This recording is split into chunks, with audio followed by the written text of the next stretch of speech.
Time for going viral. The Grammys have been trending worldwide on social media, proving that the award shows are still relevant, but that's not necessarily the case during the event. We polled our Twitter followers on how they watched the Grammys last night, and well, over 90% of respondents said they didn't watch. Here with the actual data, Bloomberg's Lucas Shaw, who leads our coverage of the entertainment industry. I mean, Lucas, it's interesting. We were expecting potentially a rebound for the Grammys from the pandemic era. Did we get one? We got a slight rebound. So the preliminary figures are about 12 million people watched the Grammys. That's up from more in between 9 and 10 million last year, and up from a low a couple of years ago of about 9 million. But well below where they were before. You know, prior to the pandemic, I think the 2020 edition had about 18 million viewers. As recently as 5 or 6 years ago, you had about 25 million people watching. So the audience for the Grammys is, you know, half what it was many years ago.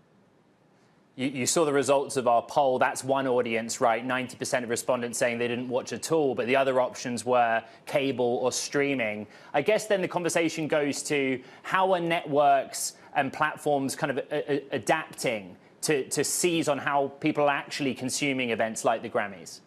Well, a couple of ways. One is that these award shows now tend to be available both on live TV and on streaming. So it was on CBS, but it's also on Paramount Plus. So if you're someone who does not pay for cable or satellite, you can get it that way. Of course, Paramount Plus not as big as Netflix or Disney Plus, but it has tens of millions of subscribers. And the other thing is obviously clips and moments from these events spread across social media. So that's Twitter, YouTube, TikTok, and the like. You probably had, our own Ashley Carmen, who was in the press room, asked, God, I'm blanking on his name. It's embarrassing, but he asked producer Jack Antonoff a question about Live Nation, and that got shared all across social media this afternoon.